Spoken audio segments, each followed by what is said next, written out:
Hi, everyone. I am Lorianne. I am that gal from Milton, Ontario, Canada, and with. I am that guy. I am Roy Miller from Dallas, Texas, and we'd like to welcome you to our Lift Your Story podcast. So today we're pleased to have Carleeka Basnight Mendez with us. She is a motivational speaker, she's a life coach, and she's also an accountability partner. And so we're going to learn more about you today, Carleeka, and thank you for being here. Thank you, Lorianne and Roy. I appreciate just the opportunity to share. Oh, great. So, can you tell us a little bit about how you got involved in becoming a motivational speaker and a life coach? Oh man, so I've always loved to talk. So, Hey, but all um, women do. but you got to be able to say it, articulate it right, and get the message across. And so sometimes we're not good at that part.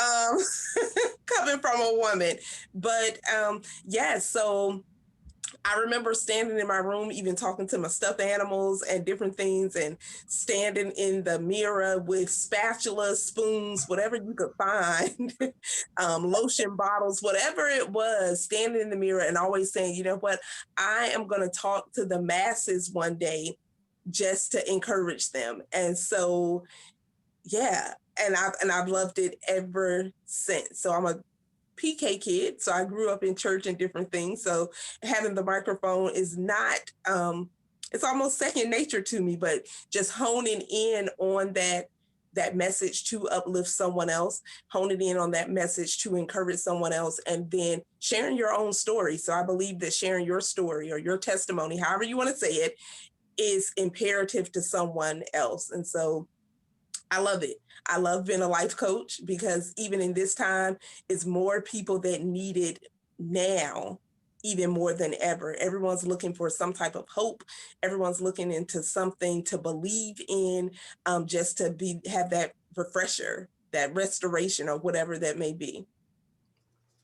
Well, it's interesting you talking about sharing your story, because it doesn't matter. You may think, well, who nobody has the same life as I do or had the same challenges or issues.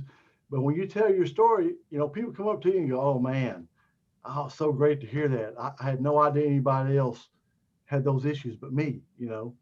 Right.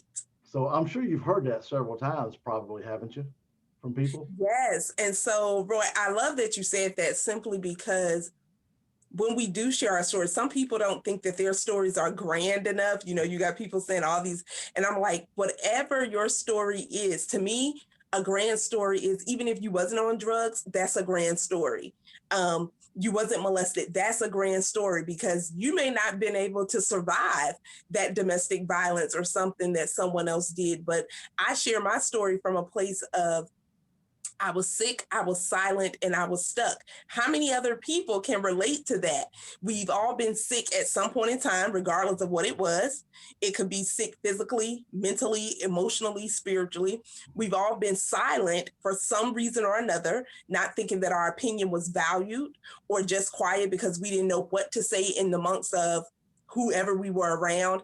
And then most of us have been stuck at some point in time in our life trying to find who we are or just being stuck with trying to decide, hey, what career should I be in?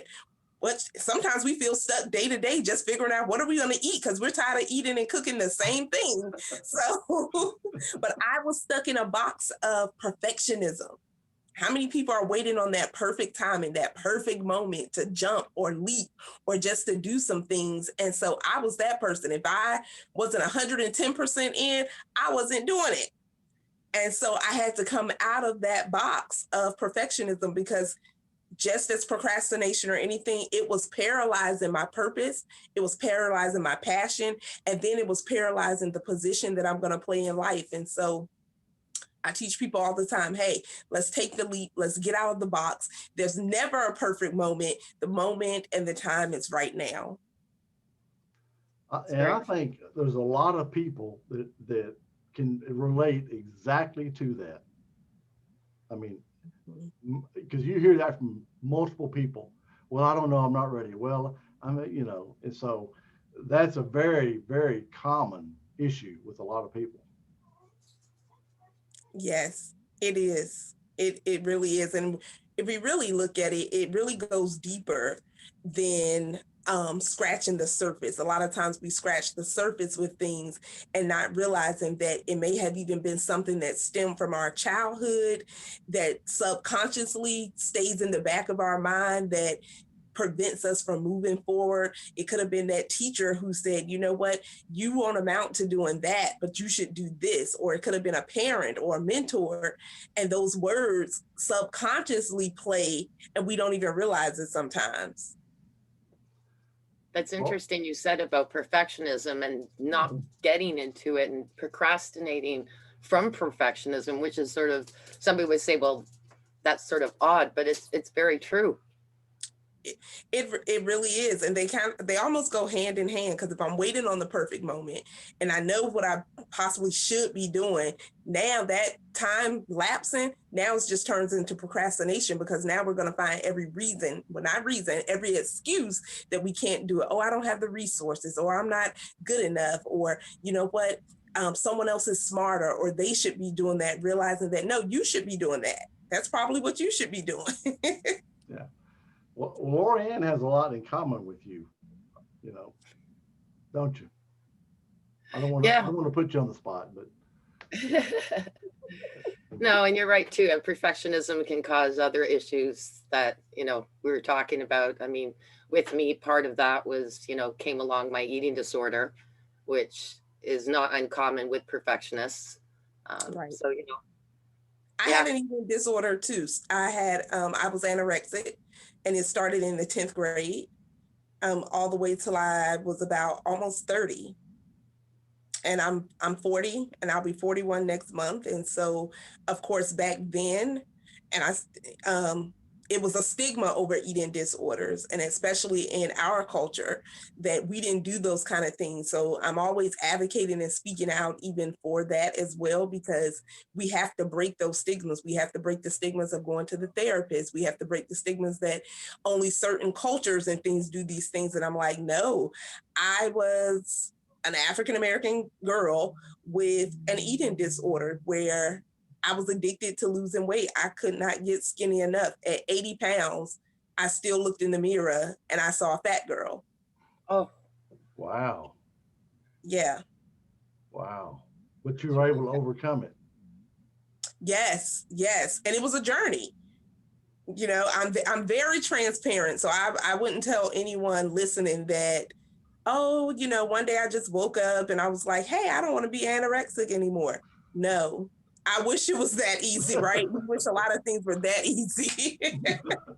I wish it was that it was that easy. And then I shifted 10 years ago into menopause. And so think of someone who used to have an eating disorder to menopause, and you have this weight gain that you didn't change your eating habits, you're still active and exercising, and I'm looking like, hey, where did I gain weight from? I'm doing the same things. Until one day it hit me and I was like, oh my gosh, this is one of those things in menopause. So now I'm speaking out with menopause, because that's another topic that's not really discussed, and it's affecting relationships, it's affecting millions of women around the world. And so you go from anorexia to talking about that to talking about menopause. But hey, it's those transitions in life. absolutely. Well, do you work with kids at all? I have worked with youth. Normally, I am part of a few organizations on their boards for teen girls. For teen girls, I definitely have a heart for them, as far as for body shaming, self esteem, making sure, hey, if we can instill these values in them now, hopefully they'll carry those on so they don't go through having an eating disorder or anything. And because when we peel back those layers of really why the eating disorder, it was more of a control thing. No one could tell me when I could throw up. No one could tell me how much I could weigh. No one could tell me when and what I should eat.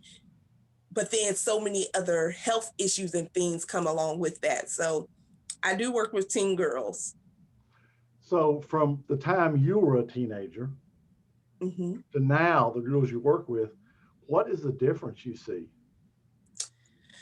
Well, now a lot of people, they're not really trying to be extra skinny. I don't think that trend is all the way in anymore. You still have where it's affecting people, but it's not as heavily. But one thing I see is everyone want to grow up faster than what they really should. And I'm telling them, hey, no. You want to enjoy your teen years. You want to enjoy these years that you don't have all these responsibilities. And I said, it's a blessing at 40 years old.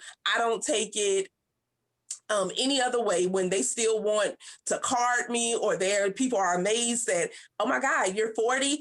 Yes. I tell them all the time, look, it's a blessing, because when you're 40, you want that. When you get older, you want them to, oh, you look so much younger. I said, so take your time growing up. Take your time. It's funny you mentioned that, because I remember one of my sons one time, he's a teenager, was telling me about he couldn't wait till he grew up so he could do what he wants to when he wants to and all this stuff. I go, okay, well, just remember you said that. So as he got out of college, got married, and all, he's complaining about not having any time, can't do this, can't do that. And I go, wait a minute, you're grown up now. You can do whatever you want to. Shut up, Dad. Right. We don't think about it that way until we're actually in it. And then it's like, man, I would love to be a teenager again, living at home, no responsibilities really but to clean my room or something. Your I'm not homework. worried about the light bill or any of those responsibilities. And then when you have little people of your own, more responsibility, right? We don't think about it. Yeah, yeah, yeah, that's true. But I mean, it's the process. It's part of growing up, moving to the next step, but you're so idealistic when you're a kid, Yes, because you're just out, you're having, the only thing that bothers you is you can't have fun when you want to have fun. right. You You have know, those. You have those parameters, and not realizing that even when you get older, you're still going to have parameters. Right? It's yep, different ones. Yep. just a different set of bosses, right? Yes,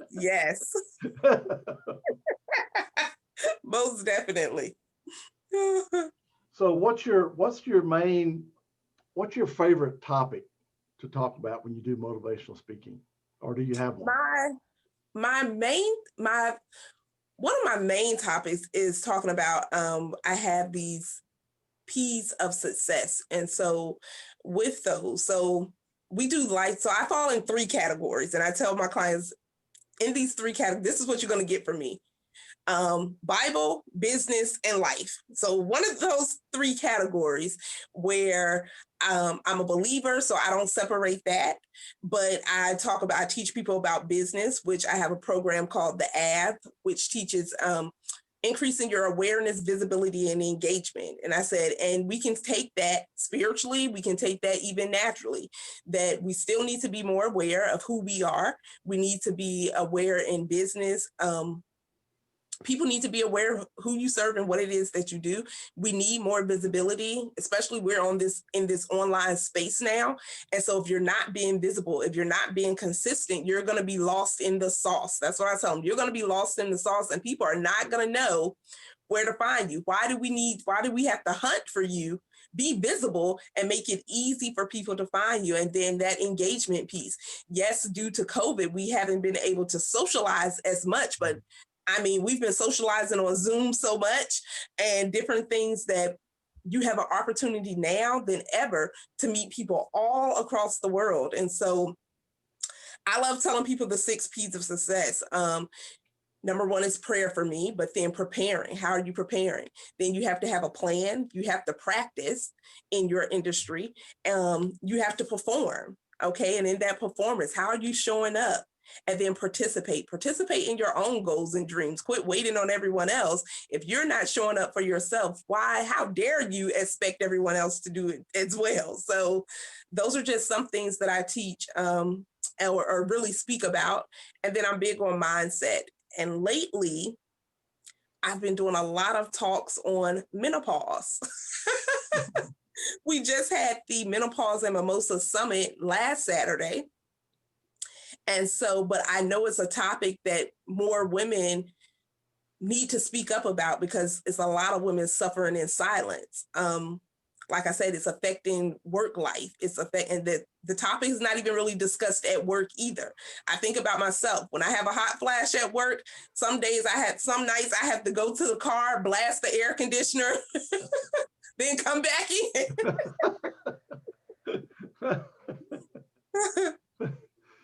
So, Yeah. so people you work with, you know, when you tell them about the 6 P's, you know, and being aware and getting yourself out there, you know, uh, Mm-hmm.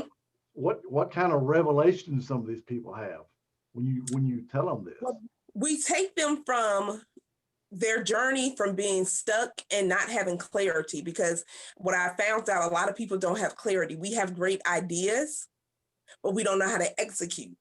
So let me take you from the idea to actually executing and implementing so that you can have a manifestation. So we walk through that journey, and I teach them even how to do their live videos and everything, because I say, hey, we're in the online space and it's not going anywhere. It's not going anywhere. So you might as well get out there. And so how are you going to do that? Number one, get some clarity on where you are and where it is that you want to go. But when you ask people, hey, Roy, what do you want? Most people are like,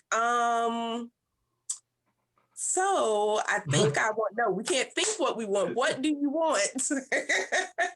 And so it really starts with that mindset piece of, okay, if you don't even think you're worthy of having or accomplishing that, or thinking that you can do it, regardless if you think you can or you can't, one of the, hey, either you're going to do it or you're not. Right. Yeah.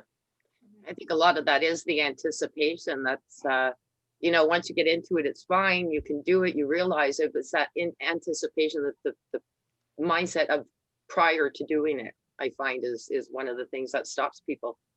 It does. It really does. And think about it, it's merely just your thoughts. Like, it's not even really you taking action. It's just, okay, what if I do this? Well, what if I do that? And I'm like, what if you just do that thing? What if you just say, you know what? And so I have a method where I teach them at the beginning. It's called the effort method. And it's just called effort. And so with it, look, you all, when I wear this shirt, right, and I wore the shirt to church, and I get so many looks like, did she just wear that effort shirt to church? And so when I tell them, look, it doesn't mean that. It means, one, faith it. What are you believing for? Because it starts with your belief system. What are you believing for? Not what someone else is believing for you, but what do you believe you can accomplish? If you can see it, you can believe it, you can do it. And then number two is face it. How are you facing your challenges? Because I don't care what level you get to in life, you're still going to have challenges. I tell people I'm a real woman with real issues, coming up with real solutions. That's it. I have issues too. I have challenges too. But how do you respond? And the third thing in the EPIC method is fulfill it. Are you committed to fulfilling your purpose? Because if you're committed, regardless of the challenges, you're going to face those, you're going to handle it. Regardless of what you're believing for, you're not going to quit until you get there. And so oftentimes when I wear the shirt, and even though those three things are on the back, I purposely wear a jacket so people can't see the back, because it's a great conversation starter. Except at church, they're looking like, wow, she just wore that. And I'm like, yeah, I did. Well, you know, you mentioned at first, you know, you're an accountability partner. So in your process, you are that accountability partner to the people you work with, right? Yes. Yes. And Roy, let me tell you, I hold them accountable too. I will inbox them, I will text them. And hey, if we're working on a project, I don't want you to say, okay, well, I'm gonna have it done next week. No, I want to know a day. You can almost give me a time. You're gonna have it done next Tuesday, next Thursday on the 20th, next Friday on the 27th at 5 p.m. So I should be getting an email. I should be seeing it. And they're like, whew, oh my God. I said, well, look, you asked for accountability partner. How am I going to hold you accountable if I don't even know what progress maybe you got stuck? I don't know. Yeah. No, you're right. You need the deadline. That forces people to take action. If you say, well, yeah, next week. Well, no, next week, Wednesday, Tuesday, Thursday, Thank you. you know, exactly. Because that's just too open-ended. people fail to do it because they don't have a deadline. They don't have any direction. It's put off. It's in Yep. it's out there in the netherland until the night before, or Sunday night or Monday. Oh my God! Now what am I going to do? And some of them, they try to have these long deadlines, and I'm like, no, it's not going to take. No, you're not doing this. You're not putting a 2-month deadline on this. Now, if it is something like writing their book or something like that, I get it. Some projects take a little long, but no, to go live on a video and all this stuff, no, you're not getting no 2 and 3 months to do that. You've been prepped. I've put you in a group where you can practice, and I'm giving you feedback. Look, you have a week. Let's go. Because, and my thing with that is why I keep putting off, because none of us know when we'll expire. Exactly. None of us know. So when are we going to have a sense of urgency to say, hey, if I'm going to go ahead and write this book, at least, even if they don't have the funds to get it published or anything, you never know. And I'm just a firm believer in manifestation. You never know if someone is going to walk up to you and say, hey, I want to go ahead and pay for this for you. But if you don't have anything available, you won't even be ready for the opportunity. So I tell my clients, be in position and be prepared. Be prepared for someone to do those things. Why not? Exactly. Why not? I said, but if you don't have anything, what can anyone work with? And so some of them want to have these outdraw. I said, no, now you're just procrastinating. Let's put a quicker deadline on that and just focus and get it done. Yeah. I do myself the same way. Even if it's smaller amounts over time, and not the whole thing a certain amount of time, at least you're progressing. And that I think is really important, that people progress. Yes. And I often say all the time, it's not perfection. It's about progression. It's not perfection. It's progression. Every day I have my little list of things, and I know how I need to break things down, because once we get overwhelmed and frustrated, we quit. Yes. Yeah. And I feel like it's harder to keep starting over. Think about working out. Once you get a good momentum with it, it's like, okay, yes. Soon as you fall off, and okay, you miss one day. Okay, now one day then turned into 3 days, and then 3 days then turned to 3 months, and now you're looking like, oh my gosh. But I'm like, don't beat yourself up. Either get back in the game, and hey, let's play to win. Stay in the game. Stay in the game. Get off the sidelines. You might have to take a little break or take a breather, but get back in it. So I'm about short deadlines. I'm taking things in bite-sized pieces, so I'm not overwhelmed. So people are always like, you're always so energetic. And I said, look, I really don't do stress too well. So yeah, take it one day at a time. But we have to move. We have to get up. We have to get moving, because we don't know. And not that I wake up every day like, oh my God, is today my day? No, I don't wake up like that. I wake up saying, I'm healthy, I'm wealthy, I'm excited about today, and I'm going to maximize the moment today. But in maximizing that moment, make sure you're not wasting time, because we can make money back. We can make new friends, but what we can't get back time. Nope. No. And so you're only 40. Well, you're my age. That really hits home. Because you're at the end. You're in the middle. I'm at the end. Either way, I mean, you could get hit by a bus tomorrow. I mean, that's a reality. But still, and so now, that's what's the most important to me, is time, and what I do with that, with what I have. I agree. My time is so precious to me. I value other people's time so much, and mine, that I'm just like, I don't waste other people's time, and I definitely don't allow people to waste my time at all, because I can't get it back. And so, but I'm very intentional, and I'm very conscious of the things that I do every single day. Not that I have to be working every day, because you have to take those moments to just relax. You have to enjoy those moments with your family. You have to have that. And I'd say I don't have balance in my life. I have a consistent flow in my life. Because when I think of balance, the first thing that comes to me is a juggler. And I don't care how good he or she is, eventually something's going to fall. But if I have a constant flow, if I have a constant harmony, then yes, I'm able to just enjoy every aspect. And that's where I'm at, Roy. I'm just enjoying every moment, because I'm like, even at 40, like you said, anything could happen. Anything could happen to my children or anything. So I just enjoy the moment. And I wish more people would just take time to enjoy the moment. I was just fixing to say that you're so fortunate that you can do that, because so many people miss that. Yes. They're caught up in the day-to-day life, the rat race, the job, the just life, and they're just going through it. They're not enjoying it. Right. And a lot of people, they're just, like you said, they're just going through, they're coasting through, they're doing the things that they normally do every single day without ever just taking a moment to say, wow, a moment of gratitude, a moment just to say, it's nothing for me just to shut everything down. And hey, okay, so this what we're doing today is all about my family. My kids know if I'm on a Zoom or a live or anything, they already know. In the preparation, okay, she got a Zoom, she got a call, she got to speak, she got to do something. But that's part of that communication. But I know when, okay, no, I purposely didn't schedule anything on some days because I'm giving you all of my attention. We have to, because we don't ever know when that moment won't be available. And I've just refused to sit and be like, oh man, I wish I would have spent a little more time. I wish I would have talked a little more. I wish I would have hugged a little more. No.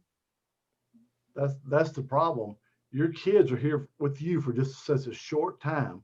It seems Yes. like it's forever when they're growing up, but all of a sudden, boom, they're gone off to college. They get married. They got their own families, and so you can't get that. We're talking about time.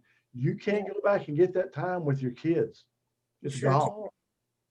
So You sure you've got to can. take advantage of it, in the Right now. now. Yeah. Right now. Yep. And I said, so many people, I love what you said. So many people, it's sad that they really don't get an opportunity. And I'll say it's not that they don't even have the opportunity, because my husband and I, we're busy people. I mean, he's a personal trainer, he's a supervisor on the base. So we both work and we both have businesses. But it's about making time. And that's the thing. People don't make time. People make a lot of excuses of, well, we have this. And when did you just shut it all down and say, no, we're not doing any of that today or for the next couple of days. And I'm just going to enjoy. I don't care if we're sitting in the house just looking at each other. I'm going to enjoy looking at you. Well, let me give you a little personal observation from my experience.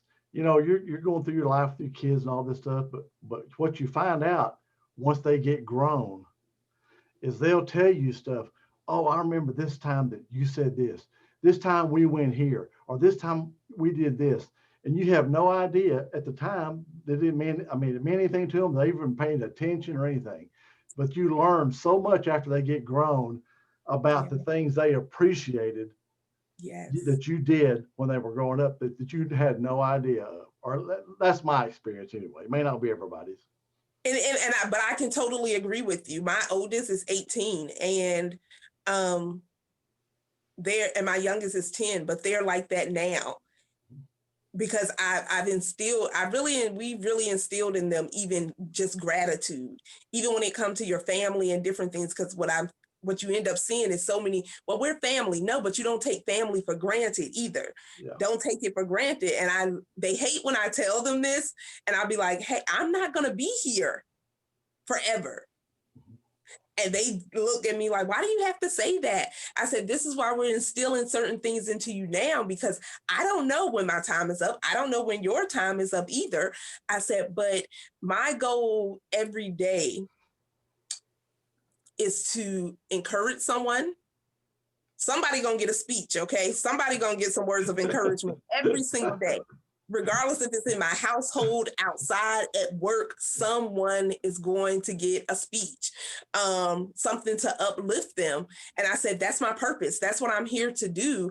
And I'm going to use all of my talents. I'm going to use all of my gifts up, because when I am gone, I can't take it with me. So I told my kids, I said, look, even at my funeral or anything, if you didn't tell me how you felt about me while I was here so that I could smile and so I could feel that warm tingle or whatever, you do not have an opportunity at my funeral to take up time. I said, you just don't. I said, so I make it my business to tell people now how I feel about them, letting them know that I appreciate them. I appreciate you just being here and doing what you do. And so I'm really big on that, because I said, I don't understand why we have to wait till people on their dying bed or people are gone and people have all these nice words to say about people. And I'm like, did they tell them that though while they were here? And so I make it my business to every day. Well, another thing that I think is important is family history. Yes. So they talk to the grandma, they learn about, so that, because when they're gone, that's gone. Yes. And so, have somebody write something down. I mean, just to pass on to the family. Uh, Yes. we've been doing that. We've got a folder and it says family history.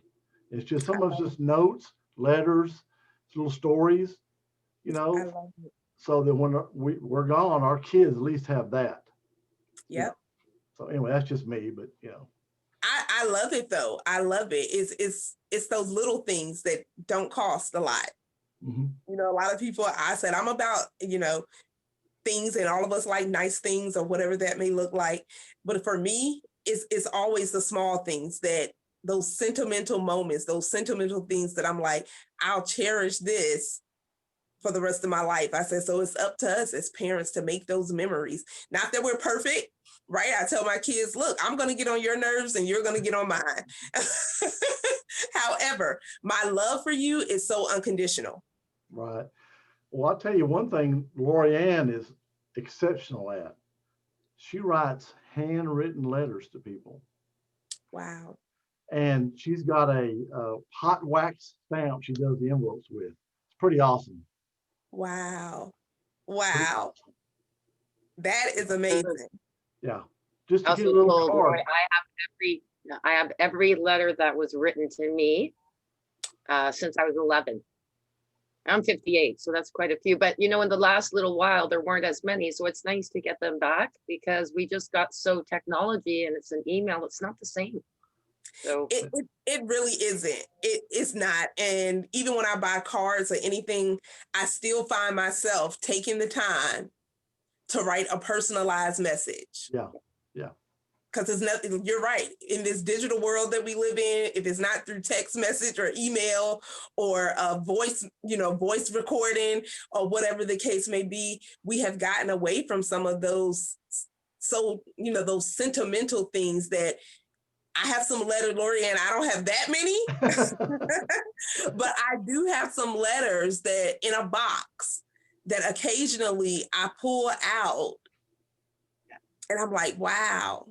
Even letters that I wrote to myself years ago, I used to always every year send myself like almost like a time capsule letter that would be sent to me, or I would get it in the email or something at the end of the year. And that was just my way of keeping to see where I've come from. So I would write a letter to my future self. And so now when I look back at some of those letters, I said, wow, I've been manifesting this life for years. Yeah, For years. I know some people, they have a big jar, and every day they'll just write a little note. They'll date it January 1st, 2021. So and so, da, da, da. They'll put it in that jar. And at the end of the year, they'll go out and they'll pull them out and read them, that, oh my gosh, on this day I did this, or this day I did that, which I I think love that. is pretty neat. But I feel pretty special because I sent Lorianne a card when she got her master's as a handwriting analyst, and she actually framed that card I sent her. yep. Wow. Well, I feel Well, pretty special. And you should. That is amazing. That is amazing. So yeah, it's like you Wow. say, it's the little things. Yep. Yep. And if we would take time to enjoy the little things as much as sometimes we enjoy the bigger things, I think a lot of people would just even be happier. So many people are ready for 2020 to be over. And so, and I'm just like, it has been a year. However, is where everyone at the beginning of the year, oh, this is your 2020 vision. We've had 2020 vision. A lot has been opened. A lot has been revealed. A lot has been seen that has never been seen before. And I said, but 2021 is going to have some challenges too. So how do you plan on responding? Like, it's not every year have some challenges, Yeah. and so I say, yes, this has been definitely a year with COVID and different things, but not all has been bad, not all has been lost. And once again, it's about our perception. What are you going to do? That mindset piece. Yes, all of us have been dealing with COVID. Thankfully, I haven't had it or anything like that, or anyone in my family, but we've all been dealing with COVID. People die every single year. We have thousands of people die, and it's sad. But I'm like, 2021, guess what? More people are going to die in 2021.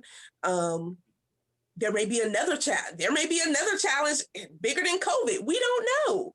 Mm-hmm. We don't know. So once again, living, in the moments, enjoying those moments, and I don't take any day that I'm afforded the opportunity to get up. I don't take it for granted.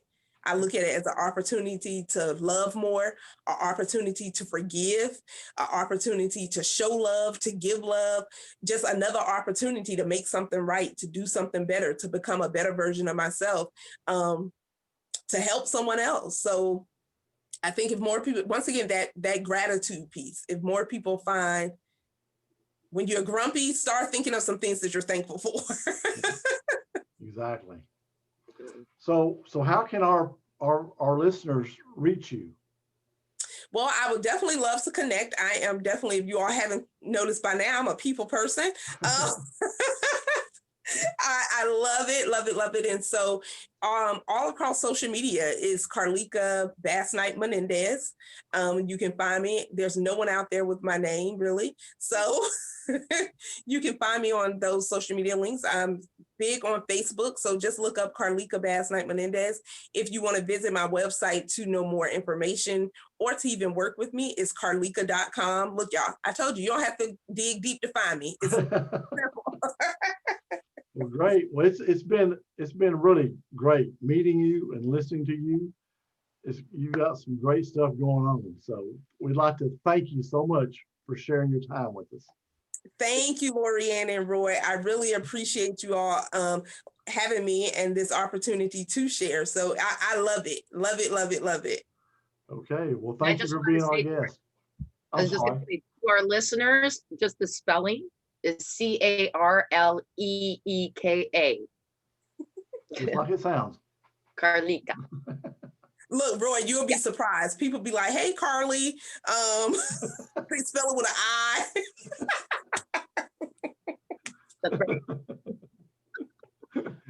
Okay. Well, thanks a lot. We appreciate it. Okay. Thank you all. You all have a good evening. Okay. You too. Bye-bye. Okay. Bye.